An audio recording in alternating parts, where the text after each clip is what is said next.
Mēs esam aicinājuši atvērt valsts valodas likumu, lai stiprinātu valodas aizsardzību gan digitālajā telpā, reklāmās, publiskajā vidē. Atbilde bija: šajā saimā likumu neatvērsim. Tātad mēs aizsargājam valodu, bet tikai teorētiski. Mēs rosinājām ierobežot krievu valodas lietojumu publiskajā vidē. Priekšlikumi netika atbalstīti.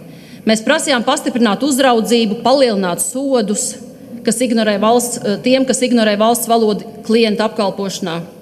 Bet tobrīd arī tur nebija politiskā atbalsta. Šobrīd tāds laikam ir radies. Un šeit jārunā par godīgu realitāti. Mēs iesniedzām deklarāciju par padomju okupācijas režīmu noziedzīgi īstenoto rusifikāciju un tās lingvistisko seku novēršanu.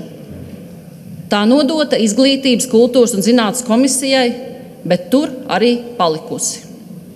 Tā krāja putekļus Saeimas atvilknēs, bez virzības, bez diskusijas, bez gribas. Šī deklarācija nav tikai par pagātni. Tā ir par mūsu valsts šodienu. Tā paredz valsts pienākumu novērst rusifikācijas sekas, izveidot rīcības programmu, kas beidzot dotu sistēmisku risinājumu, kā valsts valodai atgūt pilnvērtīgu vietu sabiedrībā. Taču lielā daļā Saeimas valda bailes. Kā tas būšot? Pārāk nacionāli, pārāk strauji, pārāk neērti.